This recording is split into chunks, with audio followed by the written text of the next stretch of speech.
Good morning student. Online classes में Vinayak school की तरफ से आप सबका स्वागत है। आज मैं 12th आर्ट्स का चित्रकला विषय का पुनरुत्थानकालीन कला के बारे में आपको बताते हुए पुनरुत्थानकालीन कलाकार उनके बारे में आपको कुछ परिचय करवाऊंगी, उनके बारे में बताऊंगी। पुनरुत्थानकालीन कला यानी भारतीय कला का पुनरुत्थान करना। प्राचीन भारतीय कला का वापस पुनरुत्थान किया गया और ये पुनरुत्थान भारतीय कला का बंगाल शैली के रूप में किया गया। बंगाल शैली के रूप में किया गया तो बंगाल शैली का उद्भव अपन ने पढ़ा था कि 1884 ईस्वी में बंगाल शैली का उद्भव हुआ। जब मद्रास कला विद्यालय के प्राचार्य बने, उसी के साथ इसका विकास हुआ और उसके बाद ईवी हेवल को कलकत्ता स्कूल ऑफ आर्ट का जो है प्रिंसिपल बनाया गया। वहां पे उनको अवनींद्र नाथ ठाकुर के संपर्क में आए और उन दोनों ने मिलकर जो है बंगाल शैली का उद्भव किया और वहीं पे शांति निकेतन कला विश्वविद्यालय की स्थापना की। बंगाल शैली का उद्भव चीनी, जापानी, ईरानी, पाश्चात्य, अजंता, बाकी कलाओं का, मुगल कलाओं का, सभी कलाओं के समन्वय से जो है बंगाल शैली का उद्भव हुआ। ये शैली जो है भारतीय प्राचीन भारतीय कला से ओतप्रोत थी। इसके प्रमुख जो विषय थे वो हमारे भारतीय पौराणिक कथा व प्रेम आख्यानों से संबंधित जो है विषय रहे हैं। पाश्चात्य कला तो केवल सांसारिक वस्तुओं का ज्ञान कराती है, लेकिन भारतीय कला संपूर्ण हमारा जो है सर्वव्यापी है और है हमारा संपूर्ण विकास करती है। क्या करती है? संपूर्ण विकास करती है। तो इस प्रकार से हम देखते हैं कि बंगाल शैली के काफी जो है कलाकार रहे हैं। प्रमुख रूप से अपन एक एक कलाकार के बारे में पढ़ेंगे। आज हम बंगाल शैली के प्रमुख कलाकार नंदलाल बसु के बारे में जानकारी हासिल करेंगे। नंदलाल बसु का जन्म 1883 ईस्वी में मुंगेर जिले के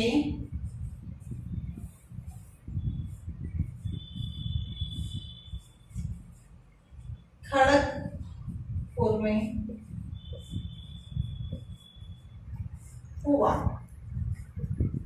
मुंगेर जिले की हवेली खड़गपुर होता है, खड़गपुर भी बोलते हैं इसको। इसके साथ में हवेली खड़गपुर भी इसे कहा जाता है। हुआ इनका ध्यान ज्यादा कला की ओर आकृष्ट था बचपन से ही, तो इन्होंने स्वेच्छा से क्या किया? कॉलेजी शिक्षा का त्याग किया। स्वेच्छा से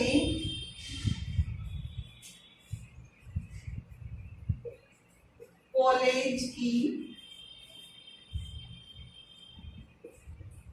शिक्षा का त्याग किया और बस उसके बाद में कलकत्ता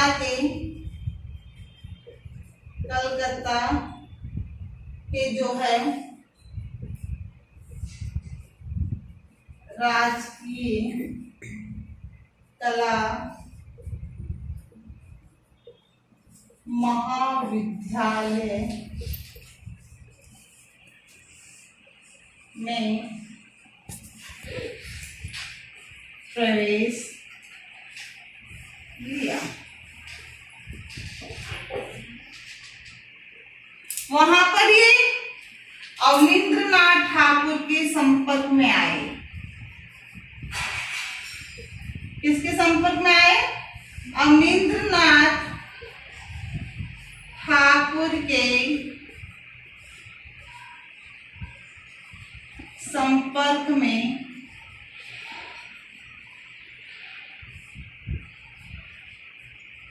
आए। जब अवनींद्रनाथ ठाकुर के संपर्क में आए तो इन्होंने बंगाल शैली के विकास में जो है अवनींद्रनाथ ठाकुर का सहयोग किया। उन्होंने अवनींद्रनाथ ठाकुर से कला संबंधी शिक्षा प्राप्त की। अब यहाँ पे उन्होंने शिक्षा किसे प्राप्त की? अवनींद्रनाथ ठाकुर से। तो नंदलाल बसु के गुरु कौन हुए? अवनींद्रनाथ ठाकुर। कला शिक्षा प्राप्त की अवनींद्रनाथ ठाकुर से, और कला गुरु भी कौन रहे इनके? अवनींद्र बाबू, अवनी बाबू। अवनी बाबू इनकी क्या रहे? कला गुरु रहे। 1917 में कोलकाता में रविंद्रनाथ टैगोर द्वारा स्थापित विचित्रा 1917 में रविंद्रनाथ टैगोर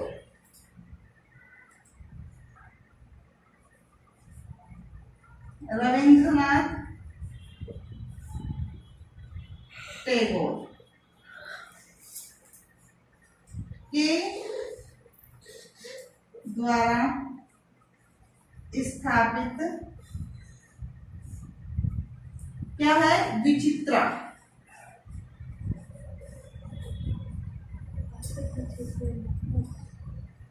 विचित्रा में इन्होंने जो है कला नामक कला शिल्प केंद्र, ये क्या है? कला शिल्प केंद्र में इन्होंने जो है शिक्षा प्राप्त की, भाग लिया और ओरिएंटल स्कूल ऑफ आर्ट के प्राचार्य में नियुक्त किया गया। जब ये यहाँ से शिक्षा प्राप्त कर लेते हैं उसके बाद इन्हें कलकत्ता के ओरिएंटल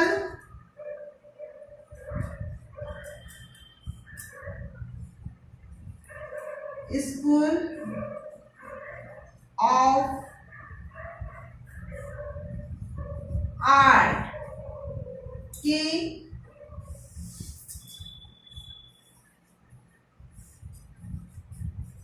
प्राचार्य नियुक्त किया गया।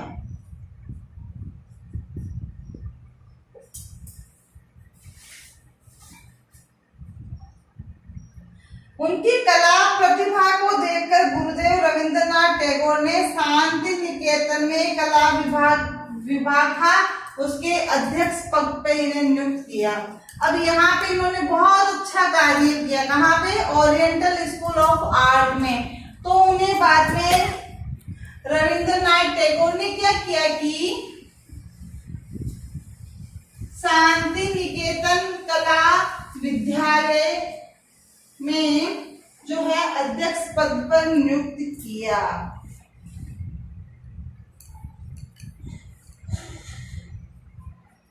शांति निकेतन में कला विभाग के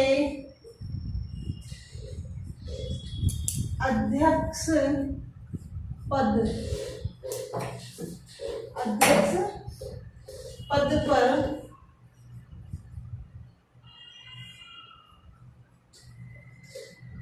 नियुक्त किया। अब इनमें काफी कला प्रतिभा प्राप्त की इन्होंने। काफी कला प्रतिभा प्राप्त करने के बाद ओरिएंटल स्कूल ऑफ आर्ट के प्राचार्य बने। शांति निकेतन में कला विभाग के अध्यक्ष पद पर नियुक्त हुए। उसके बाद इन्होंने जो है भित्ति चित्रों की प्रतिलिपियां तैयार की। तो हम यहाँ देखेंगे भित्ति चित्र।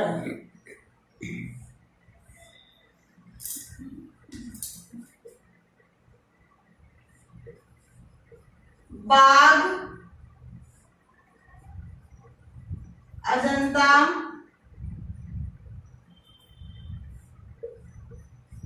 गुफाओं के चित्रों की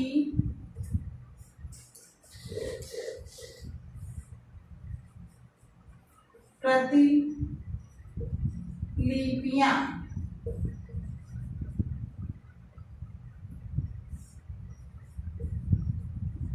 तैयार, और उसके पश्चात जिससे इनको क्या हुआ कि काफी ख्याति प्राप्त हुई, जिससे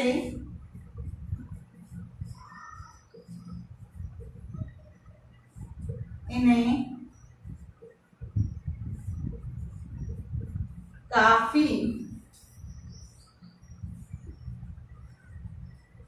ख्याति प्राप्त हुई। और उसके बाद में ये 1924 में बर्मा, चीन, जापान आदि देशों की इन्होंने जो है यात्रा की। उसके पश्चात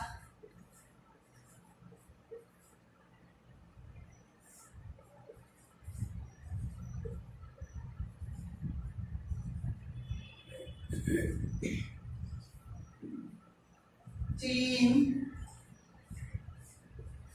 बर्मा, जापान आदि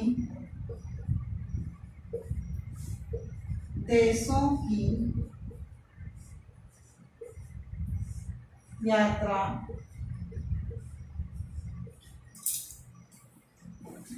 और उन देशों की चित्रण पद्धतियों का अध्ययन भी किया। अब इन्होंने जब विदेश यात्रा की, चीन, बर्मा, जापान आदि देशों की यात्रा की, तो किस मकसद से की कि वहां की कलाकृतियां कैसी है, उनके चित्रों की पद्धतियां कैसी है, और उसके बाद उन चित्रों की पद्धतियों को उन्होंने जो है प्राप्त किया, और उसके बाद ये तेल चित्र के प्रथम कलाकार बने। भारतीय चित्रण कला के, ये तेल चित्रण कला के प्रथम कलाकार हैं। तो इन चित्रण कलाओं की पद्धतियां प्राप्त की। इनकी कलाकृतियों में हजारों चित्रों की रचना है, और तकनीकी दृष्टि से भारतीय परंपरा की सीमा में बंद कर ही इन्होंने जो है कलाकृतियां तैयार की है। इनके प्रमुख चित्र, प्रमुख जो इनके चित्र हैं वो कौन कौन से हैं? भारतीय कला में बंद कर ही इन्होंने कलाकृतियां तैयार की है। तो इनके प्रमुख चित्र कौन कौन से हैं? देखो, सती, शिव का विस्फान,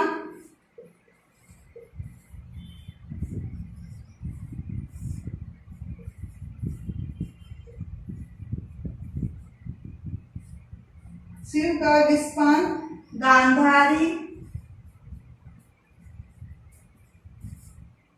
और उसके बाद में है भीष्म प्रतिज्ञा,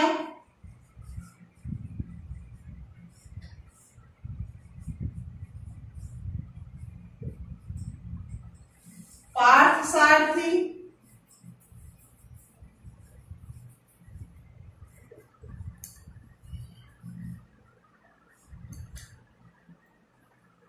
कृष्ण और अर्जुन,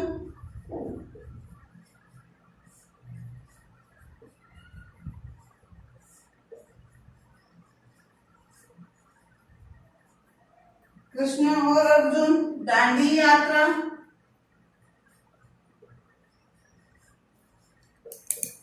गांधी की दांडी यात्रा थी, तो गांधी की दांडी यात्रा, युधिष्ठिर की स्वर्ग यात्रा, युधिष्ठिर की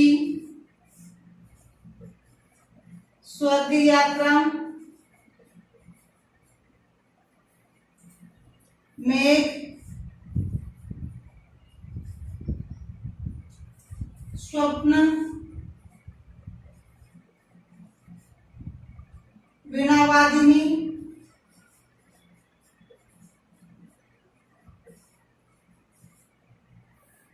संथाल संथालिनी,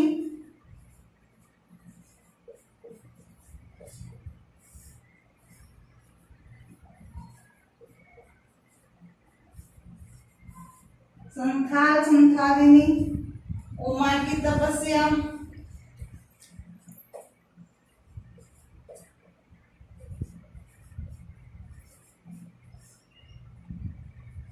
बिरहणी,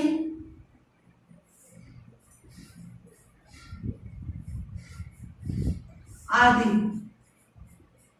ये क्या है, इनकी प्रमुख कला कृतियां हैं, प्रमुख चित्र है। प्रमुख चित्र कौन कौन से हैं?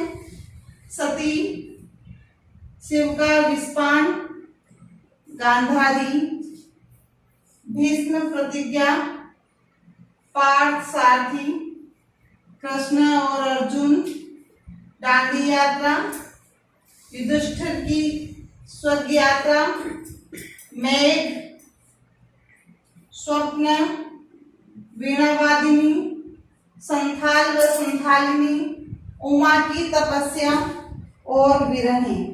इस प्रकार से हम देखते हैं कि इनकी प्रमुख जो है कलाकृतियां हैं। 1937 में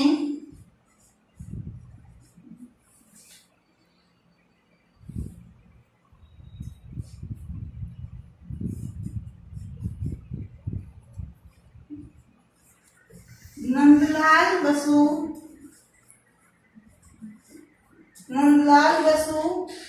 फैजपुर कांग्रेस अधिवेशन, फैजपुर कांग्रेस अधिवेशन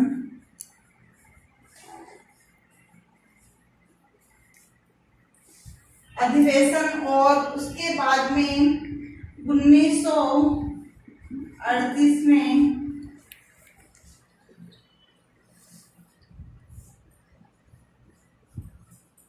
हरिपुरा कांग्रेस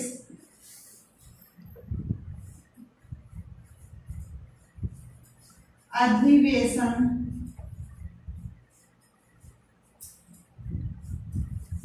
का पांडाल सजाया, पांडाल सजाने का कार्य किया। अधिवेशन का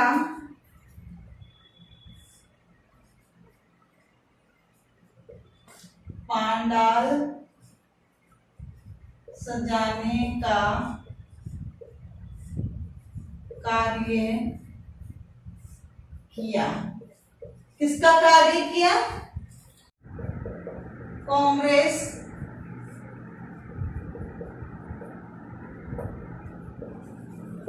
अधिवेशन और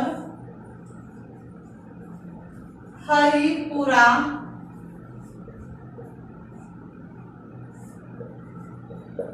कांग्रेस अधिवेशन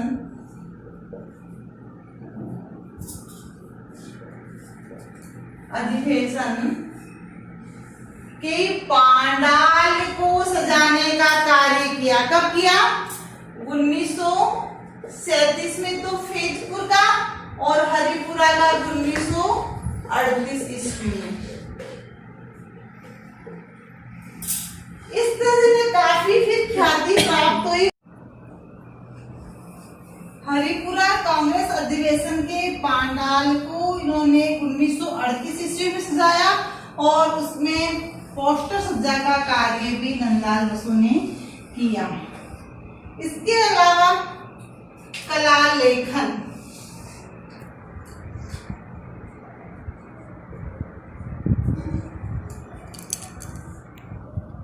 कला लेखन में इन्होंने 2 पुस्तकें लिखी। शिल्प कला रूपावली, शिल्प कला रूपावली, ये इनकी पुस्तक है। इसके अलावा इन्होंने पुस्तक लिखी शिल्प कथा नामक,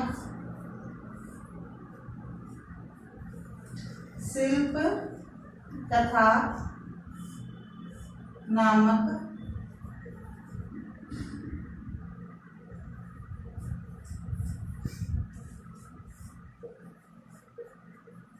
पुस्तकें लिखी। तो कला लेखन के कार्य में इन्होंने जो शिल्प कला रूपावली शिल्प कथा नामक पुस्तकें लिखी। इसके अलावा इन्हें सम्मान भी प्राप्त हुआ। 1954 में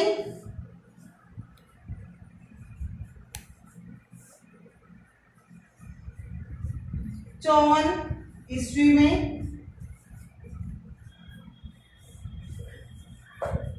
भारत सरकार के द्वारा पद्म विभूषण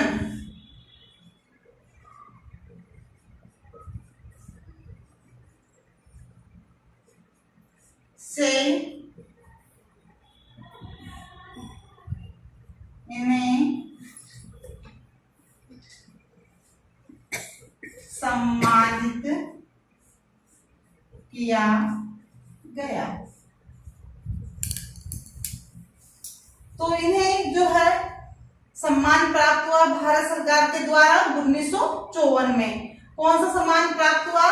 पद्म विभूषण से। पद्म विभूषण से इन्हें सम्मानित किया गया था। और रेखांकन में नंदलाल बसु के अंतिम वर्षों में जिन कृतियों का निर्माण उन्होंने किया था उसका असाधारण रेखांकन दिखाई पड़ता है। उनकी रेखाएं एकदम आकृति जैसे प्राणवान थी। और 1967 में इनका देहांत हो गया।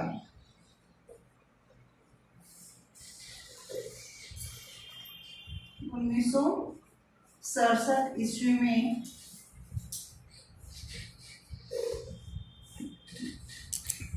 इनका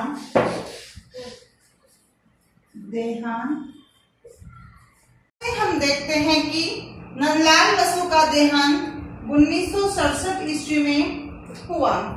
और इस तरह से हमने नंदलाल बसु के विषय में जानकारी हासिल की, उनके व्यक्तित्व और कृतित्व के बारे में।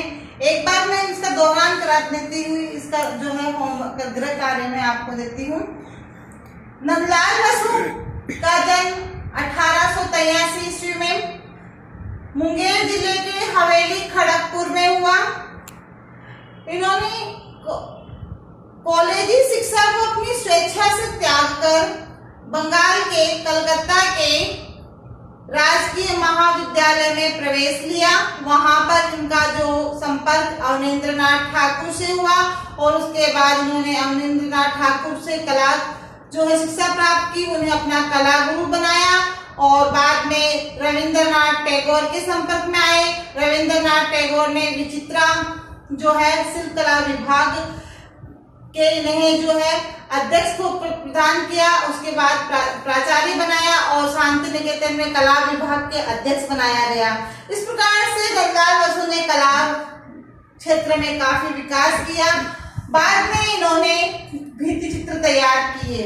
तो ये भित्ति चित्र की प्रतिलिपियां इन्होंने जो तैयार की वो बाघ व अजंता गुफाओं की भित्ति चित्र की कलाकृतियों की प्रतिलिपियां तैयार की। और उसके बाद इन्होंने विदेश यात्रा की, चीन, जापान और वर्मा, इन देशों की यात्राएं की। और वहां उनकी यात्रा करने का मकसद था वहां की कला पद्धतियों को ग्रहण करना, उनका अध्ययन करना।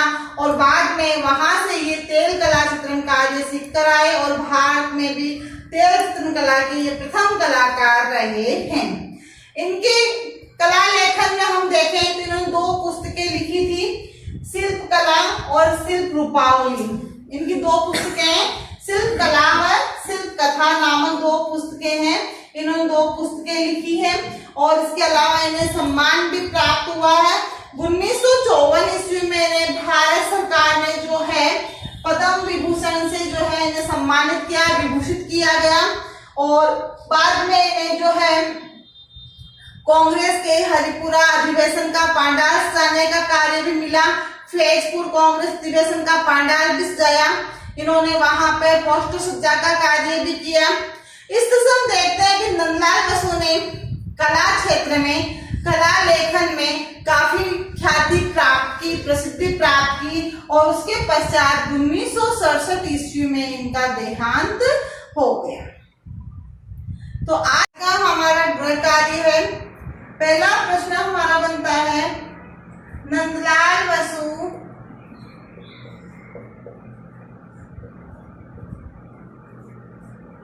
का जन्म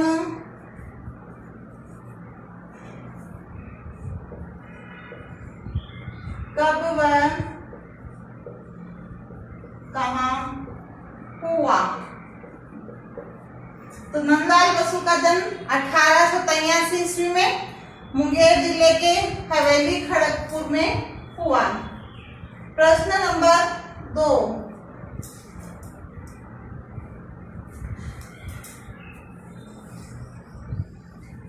नंदलाल बसु के कला गुरु कौन थे? कौन थे? अवनींद्रनाथ ठाकुर। प्रश्न नंबर 3, शिल्प कथा व शिल्प रूपावली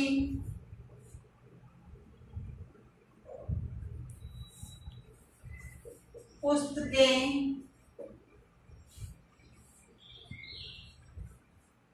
किस कलाकार की है?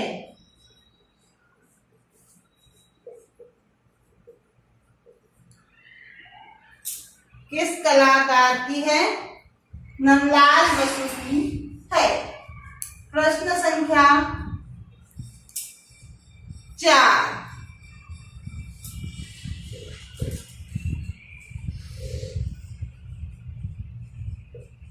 नंदलाल बसु के प्रमुख कलाकृतियों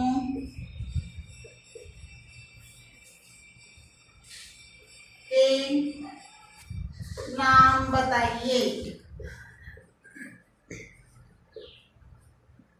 प्रश्न संख्या 5, नंदलाल बसु ने कौन कौन से देशों की यात्रा की या कौन कौन सी विदेश यात्राएं की थी? और इसके अलावा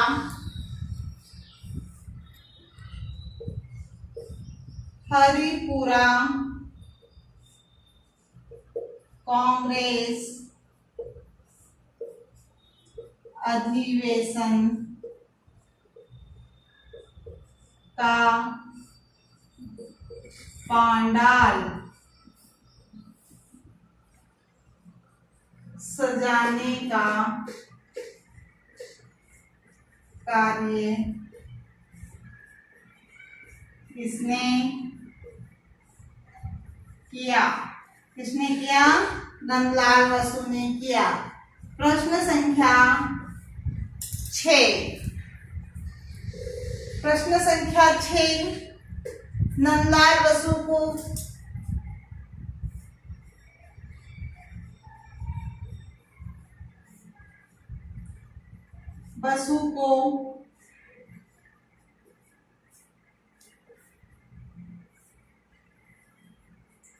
भारत सरकार ने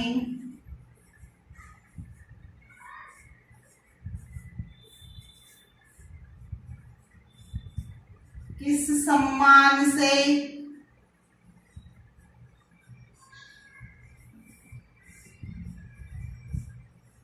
विभूषित किया? किस सम्मान से विभूषित किया? पद्म भूषण के सम्मान से विभूषित किया। प्रश्न संख्या 7, आखिरी,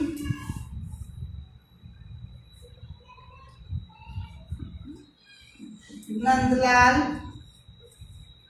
बसु का देहांत कब हुआ? ये 7 प्रश्न तो है पाव आधे नंबर वाले। अब इसी के साथ में हमारा एक प्रश्न आता है इसी लेसन से 2 नंबर का। वो प्रश्न आएगा हमारा इस प्रकार का, 2 नंबर का प्रश्न होगा वो, नंदलाल बसु के व्यक्तित्व व कृतित्व के बारे में बताइए। नंदलाल बसु के व्यक्तित्व व कृतित्व के बारे में बताइए। तो इस प्रकार से हमारे इस लेसन से छोटा प्रश्न तो आएगा आधे नंबर का, और इसी लेसन से हमारा 2 नंबर का प्रश्न आता है, वो आता है निबंधात्मक प्रश्न। तो छोटे प्रश्न तो ये नंदलाल बसु के छोटे जो है व्यक्तित्व कृतित्व का जो पूरा हम याद करेंगे उसी से है। इनका जन्म कब हुआ, कला गुरु कौन थे, उनकी पुस्तकें कौन कौन सी है, उनकी कृतियां कौन कौन सी, और कौन से पांडाल को सजाया था, भारत सरकार ने उन्हें कौन सा सम्मानित किया, विभूषित किया, नंदलाल बसु का देहांत कब हुआ, उनकी पुस्तकें कौन सी है, और इन्हीं सभी का जब हम एक साथ लिख देते हैं इनके व्यक्तित्व कृतित्व के बारे में 2 नंबर का प्रश्न बन जाता है। तो इस प्रकार से हम गृह कार्य में 9 प्रश्न करेंगे। ठीक है, थैंक यू।